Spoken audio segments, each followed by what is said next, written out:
Welcome back to Part B to Parashat Balak. My name is Ari Ben Lyman Hanavi. I'm the author of the commentary. And we have been talking about Bil'am, the prophet for hire, and Balak, the king of Moab. And what has happened is the children of Israel have been successful in a campaign against some people groups within the proximity of Moab. The king of Moab has observed this victory. And he noticed that this is not really your ordinary average type of people. I mean, here they are waging a military campaign, and yet they're not doing it with a military. There are no chariots, there are no horsemen, there are no archers, and yet these people win.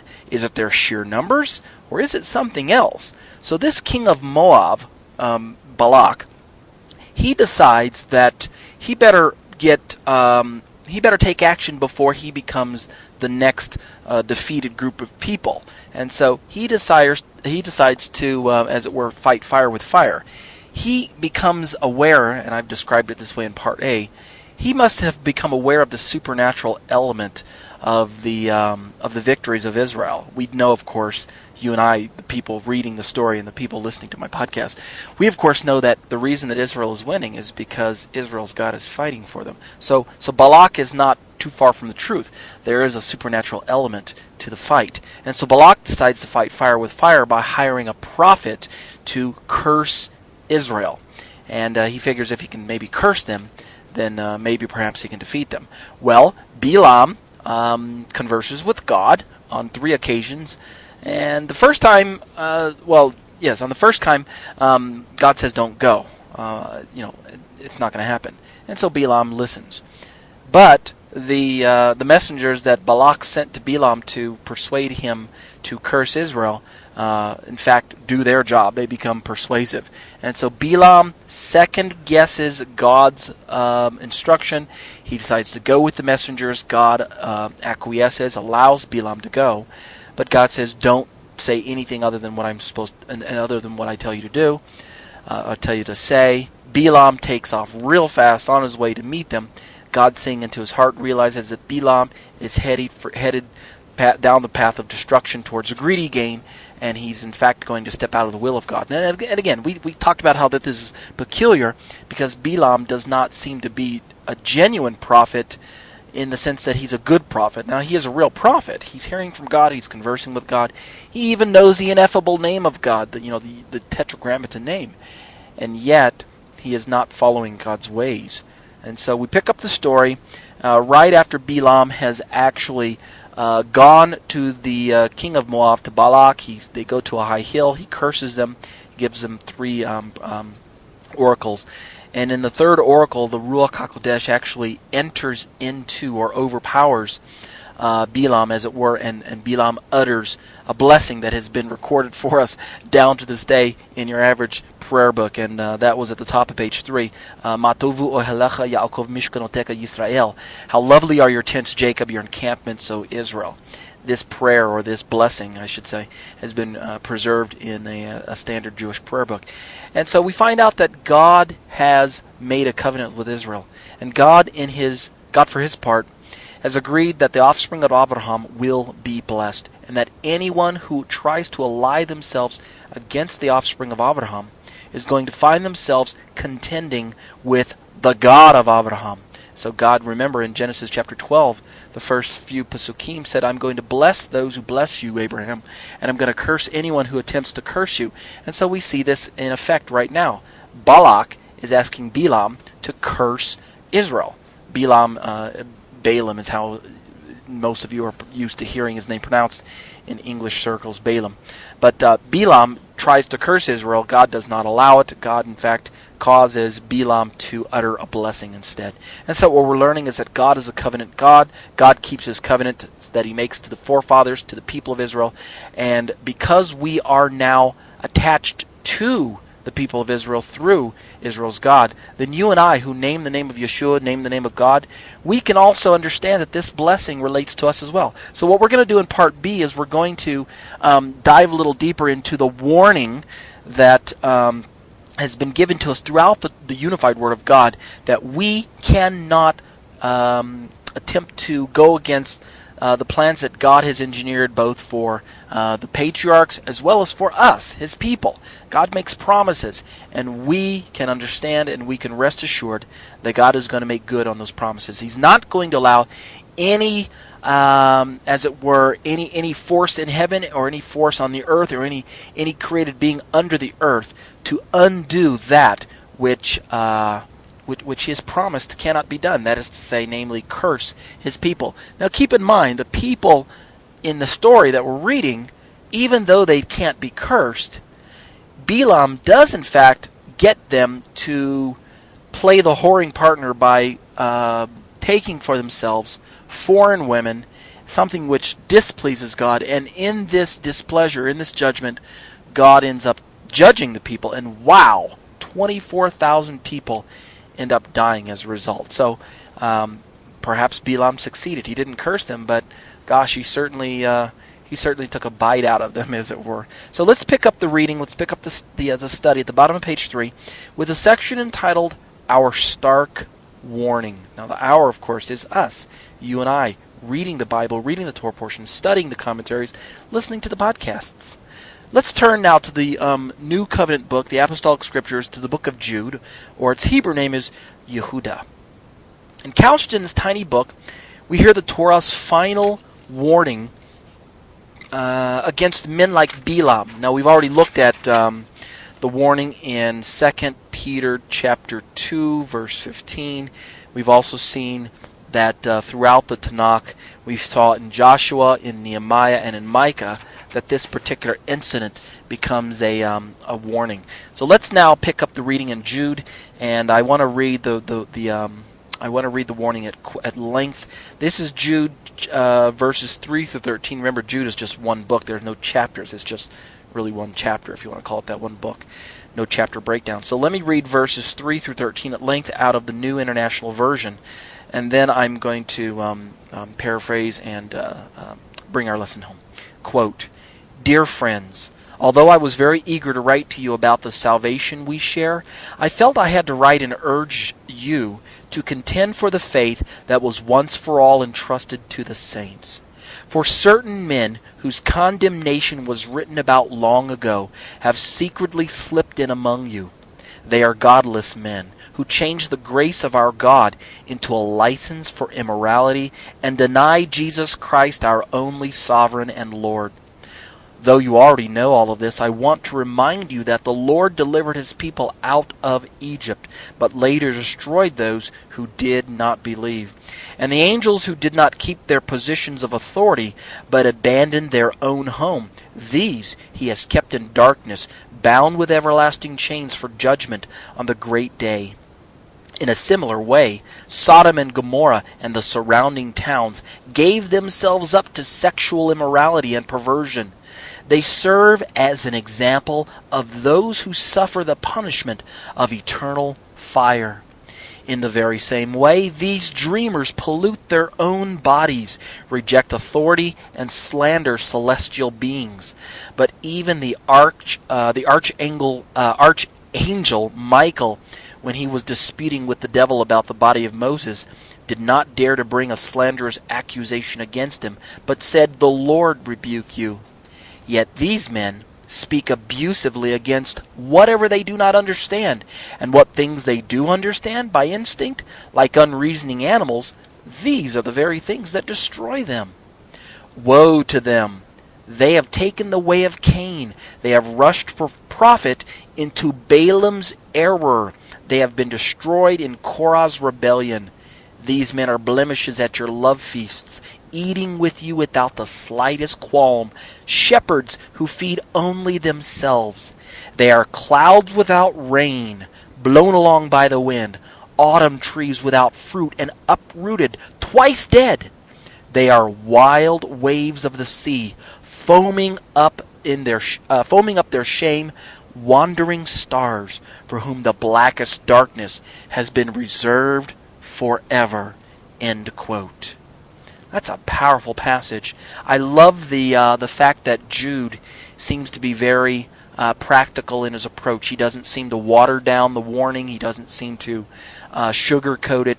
he just tells it like it is. He describes the danger involved in these men, these godless men, who come into our assemblies. How did he say it?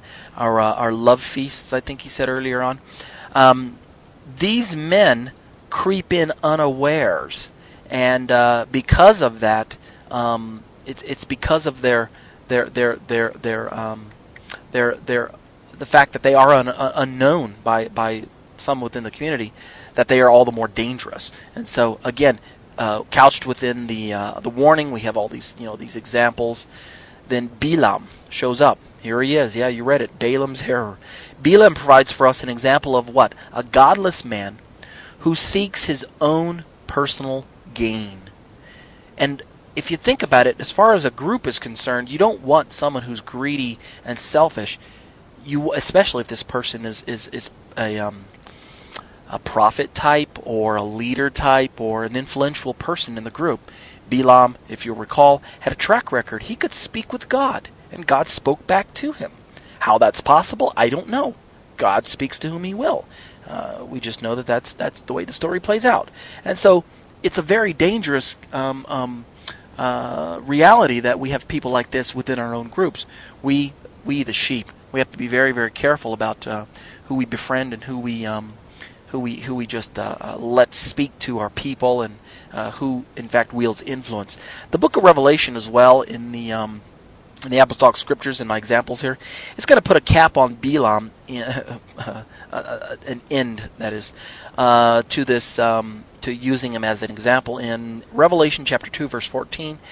And in that book, it even tells us that the incident with the women at Baal Peor, the incident where Bil'am finally was able to get God to judge the children of Israel, that the incident at Baal Peor also involved idolatrous acts of eating meat offered to idols. And now we can understand why God was so upset. It wasn't that they just married foreign women, but that in this marriage, I can understand that the pagan people groups got Israel to compromise their standards, as it were. And so, as is typical in many wedding feasts, then they offered this meat up to idols, and Israel participated. And we all know from other passages that to eat meat offered up to idols is tantamount to participating in the idolatry of the false gods themselves. It's not simply a meal, is what I'm trying to say. It's not merely just eating food. There's a lot more involved from the biblical perspective as to eating meat offered up to idols. So, how did the people fall? How is it that they withstood the curses but fell to their own baser nature, as I asked the question in part A? Well, again, I could pick on other people, but as I'm so oft to do, I'll just pick on myself. I've seen this lesson played out in my own life all too well. What's happened is I study the Torah, I pray, I press into God. I do the things that I'm supposed to do. You know what I mean? We all have a certain standard of holiness that we try to maintain, and so we do the required steps. We take the required steps necessary to maintain a right life, right relationship with God. And so what we do is we brace ourselves for the attack from the adversary. I do this myself. I brace myself for the attack, or for where I perceive the attack is going to come. Or sometimes it's not the adversary who's attacking. It's quite often, you've heard this taught before in church circles, oftentimes the devil doesn't need to do a single thing because our own flesh is so busy defeating us when it comes to matters of holiness. So I brace myself for the attack from the adversary, or from my own flesh. And just when I think I've got all the bases covered, when I think I'm successful, wham! I get hit from the blind side. That's right. I get sucker punched. And so we've got to understand that it's not good enough. At least I've got to understand this. It's not good enough that I brace myself, that I quote unquote cover all the bases under my own watch, under my own provision. Really, if I don't understand that it is all about God's provision in my life, it's all about God's protection in my life, then really I'm leaving the door wide open for defeat. And so it's not wrong to do all that we can do, but we've got to understand that God is the one who ultimately provides the protection. God was the one protecting Israel. God was the one who told Bil'am, no, you can't curse them, because I have determined that you cannot curse that which I have blessed. God was the one who said that, and Bil'am knew. But Israel fell prey to what? Their lustful passions, which was their blind side in this case.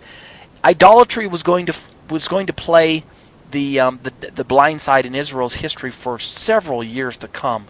It's unfortunate that this is Israel's recorded history, but nevertheless it is. It isn't really until after the Babylonian captivity of the tribes of Judah, which was, of course, Judah, Levi, and Benjamin. It wasn't until after this captivity, when the people were brought back into the land, after they came out of Babylon, that they were really finally broken, as it were, within their spirit when it came to their penchant lust for idolatry. But for now, we're going to see Israel time and time again playing the harlot, falling for idolatrous offers, the sexual favors of the false gods, the loose women, the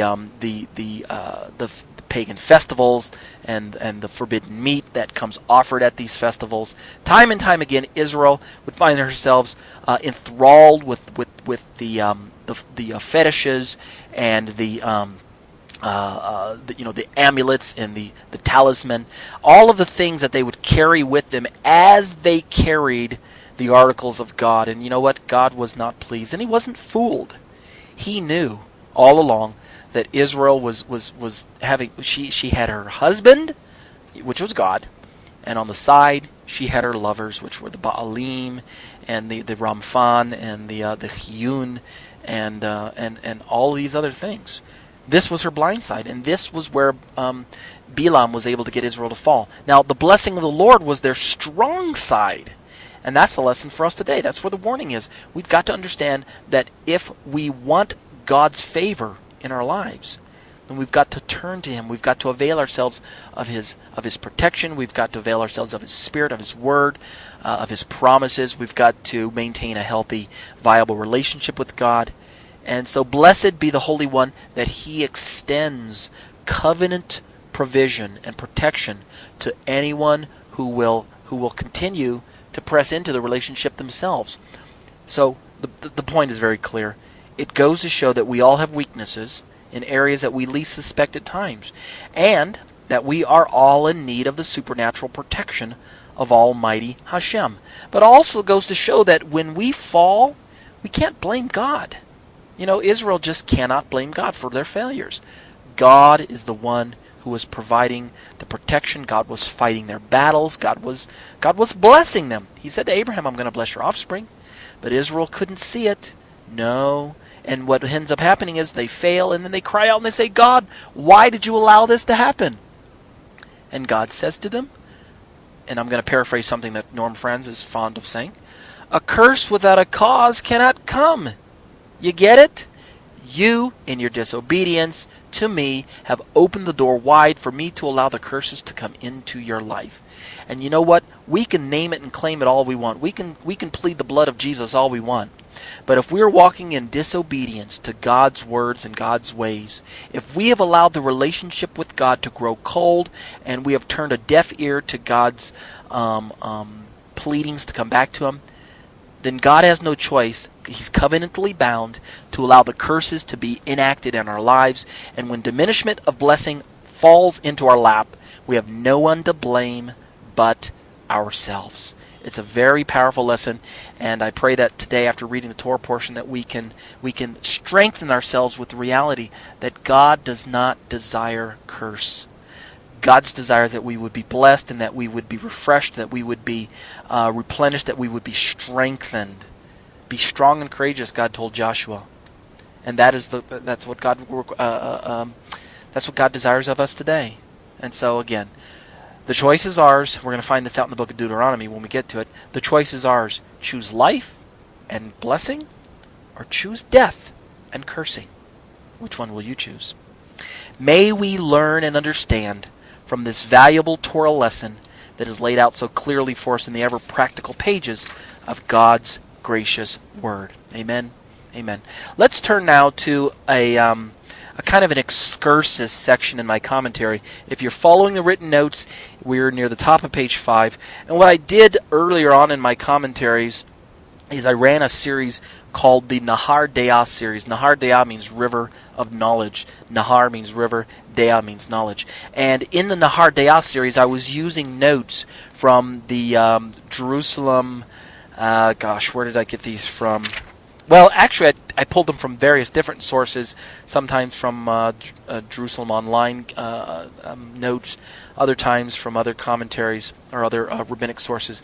This time I want to use some information in my excursus on Nahar Deah from the set of the papers, publications, Gilyonot is what they're called in Hebrew, from our deceased Torah teacher Nechama Leibovitz, titled "May her memory be remembered.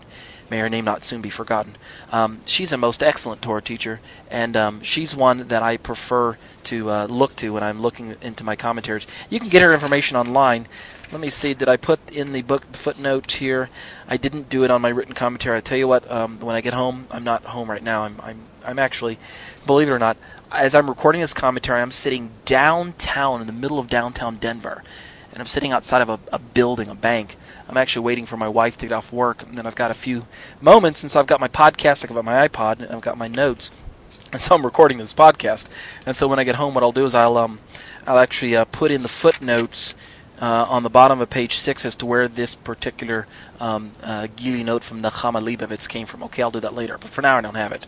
So let's read the notes here, and the reason I quote them is because they have to do with the story of Balaam, or Bil'am, and I want to make us privy to this information. Okay, here we go. Quote, "The story of Balaam presents a number of difficulties, some of which we have dealt with on previous occasions. We shall devote our studies this time to discussing the following question asked by Avraham." Now, what's interesting is Leibovitz likes to quote Avraham quite often, and he's just another sage. Here's the quote from Avraham. Quote, "Why did God prevent Balaam from cursing the Israelites? Why should they have cared about his curse as long as the Lord blessed his people with peace? The Torah places no faith in divination and magic. Only the heathen deities were limited in their powers, which were circumscribed by occult laws. They were powerless to break a spell or dissolve the potency of a malediction.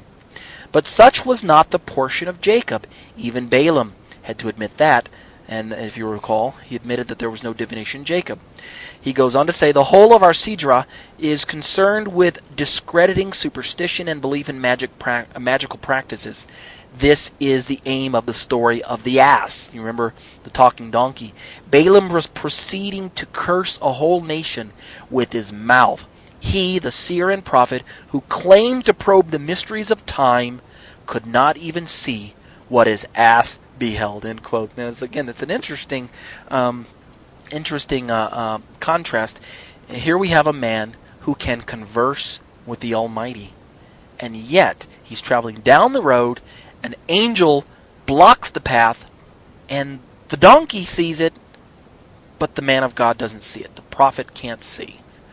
Isn't that an interesting observation? Out of the Midrash Rabbah series, Leibovitz pulls a quote. "The most foolish of animals confronted the wisest of men, yet the moment it spoke, he was confounded." End quote. That's taken from Bimidbar Rabbah 20 and number 12. Leibovitz goes on to say, "In that great event, greater force is added to our original question. What significance, indeed, could be attached to the curse of such a personality, and why was it necessary to turn it into a blessing? Some commenters suggest that this was done to teach Balaam a lesson, that he was not his own master.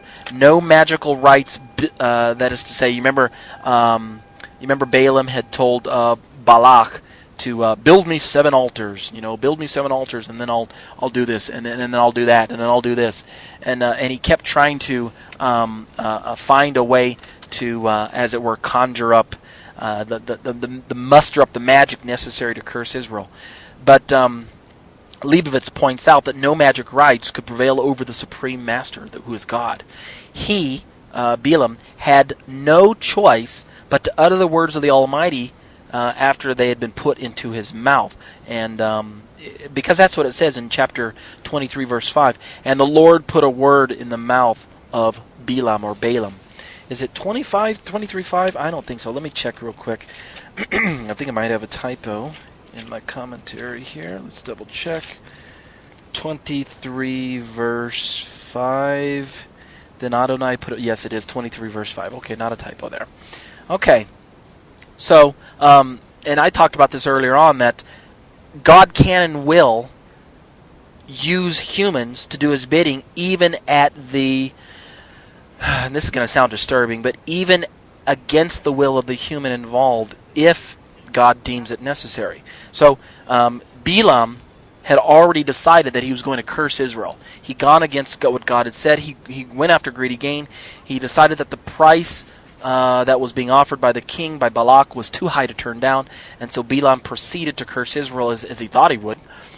But God overrided Bilam's foolishness. God overrided Bilam's desire there, and even though it was the opposite of what he wished to say, he ended up blessing Israel instead. Now, others maintain, however, that the curses were actually turned into blessings, not so much as to teach Balaam a lesson, but as to benefit Israel. Did Israel need his blessing? In other words, that's the question that Nechama Leibovitz is asking us right now. Did Israel need to be blessed at this point in time? Surely the Almighty was the true source of all blessing, and it was he who blessed Israel, right? Right. The answer given to this is that Balaam's words, objectively speaking, maledictory or otherwise, were of no effect. In other words, that's what the sages have come to conclude in some cases. It depended on the Almighty to do good or evil, is what the point is being made. But subjectively, from the point of view of the Israelites themselves, who had been reared in Egypt on magic and superstition, remember, the people were really prone to superstition. I mean, they were a product of their environment. And this is true of many people groups today. For instance, if you go travel to some third world countries where there's a lot more, or even just other parts of America where maybe magic and ritual play a more important impacting part in your average society. Let's say, for instance, we were to travel down to the islands, like the Caribbeans, maybe like Jamaica or something like that, where there's a lot more superstition than there is in say maybe mainstream Colorado, where I'm at in Denver, right in the heart of Denver. I don't find an overabundance of superstition, at least to the level that I might find in some parts of, say, either the Caribbean, like I'm naming, or maybe even just in parts of Louisiana of our own country. The point is, if the people are more superstitious, then the mere mention of either a blessing or a curse could cause the people to take that blessing and or curse a lot more serious than, say, maybe some of us would if we were not maybe raised in that society. And the children of Israel came out of Egypt, and there was a lot of the dark arts in Egypt, a lot of occultic activity in ancient Israel. And so the people themselves who had been reared in Egypt on magic and superstition, to them, perhaps his utterances as sorcerer-in-chief of the nations were bound to have a considerable impact. And that's the point that we're trying to make, that Nechama Leibovitz is trying to bring up in her commentary. And of course, let's turn to one of the sages to get confirmation of this. Let's turn to the explanation outlined by Joseph Ibn Kaspi, okay? He has to say, quote, "The curse of Balaam had no objective potency, neither in terms of the author or the deed." You know, that is to say, either Balaam himself or what he was trying to do were basically harmless in God's opinion. Its effect must only be considered from the point of view of those at the receiving end, aka the children of Israel themselves. Balaam was a renowned sorcerer, and people were impressed both then and now by sorcerers and diviners. I have to agree. There is no point in asking the reason for the belief of Balak and his company, just as there is no reason for doing so in the case of Jacob and Esau, who attached such importance to their father's blessing. You remember the story? Jacob, if you recall, usurped, as it were, the blessing from Esau. He actually tricked his father into blessing him instead when Esau was supposed to receive the blessing of the elder. And once the blessing was issued or uttered, then when Esau went to get the blessing, and his father told him, "I have already blessed you," because his father, blind Isaac, thought that he had blessed Jacob. I'm sorry, he thought he had blessed Esau when in fact he had blessed Jacob instead. And yet, what did you notice? Remember the reaction of Esau himself? He cried out, "Please, Father, bless me." I mean, in today's 21st century terms, we're thinking, what's the big deal? Esau, get over it. It's just a blessing. But now we can understand that back then, or in the case of places where blessings and curses are given considerably more weight than they are in your average mainstream society of today, at least in societies where higher learning seems to take more importance, where we don't give credence to quote-unquote superstition, we can understand why, if Bil'am was going to curse someone, then the most important feature of the curse is going to be the people on the receiving end. So that's where Joseph Ibn Kaspi is going with his explanation. Let's pick up his quote again. Let me just back up at one sentence. There's no point in asking the reason for the belief of Balak and his company, just as there's no reason for doing so in the case of Jacob and Esau, who attached such importance to their father's blessing. If they did, how much more so the Israelites of those days, in particular the women and the children, who would be greatly affected by the maledictions of such a renowned sorcerer. End quote. So again, we see, perhaps now we're seeing an aspect of the story that we don't capture at a cursory reading of the story if we don't really pick up the rabbinic insights here. So, and I think the rabbinic insight here, as far as the superstitious level of the whole incident, is very, very important. If not, I mean, it's not necessarily maybe the main feature, but to understand that it is the tone behind what's going on, especially since this incident took place so long ago, it would be foolish for us to ignore the data that we're pouring through at the moment.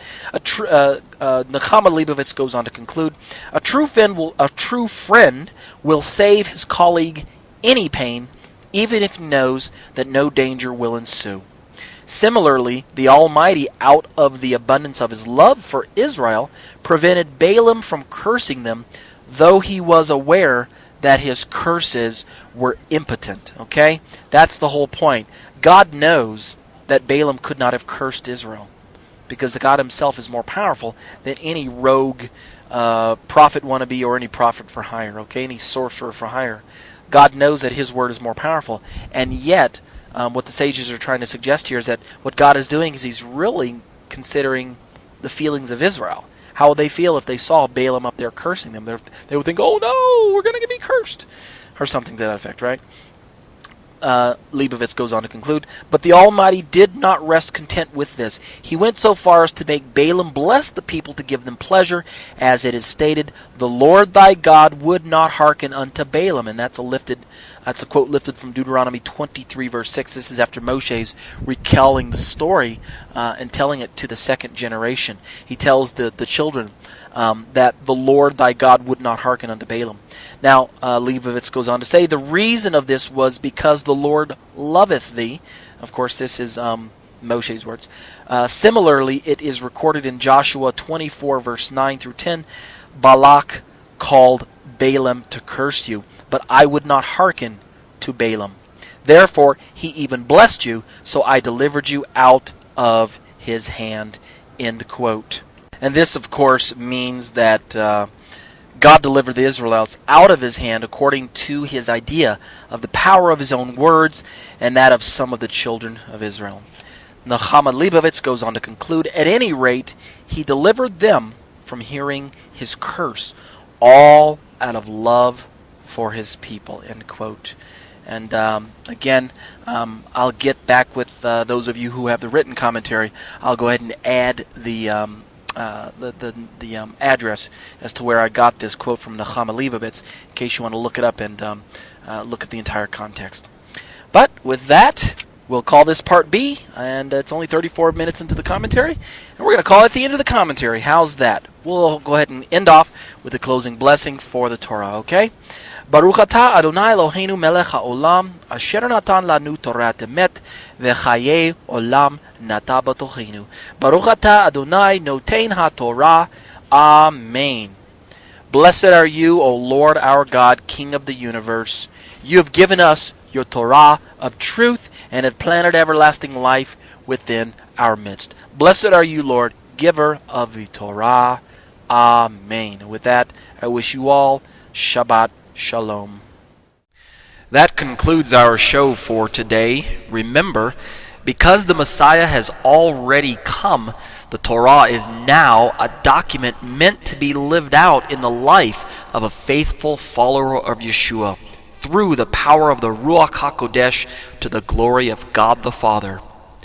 It should not be presumed that it can be obeyed mechanically, automatically, legalistically, without having faith, without having trust in HaShem, without having love for God or man, and without being empowered by the Ruach HaKodesh. To state it succinctly, Torah observance is a matter of the heart, always has been, and always will be. My name is Torah teacher Ariel ben Lyman Hanavi. The intro and outro song was produced and performed by Ryan Kingsley. For information on contacting Ryan, you can reach me by email at yeshua613@hotmail.com. That's YESHUA number 613@hotmail.com. Or visit our website at graftedin.com. That's graftedin.com.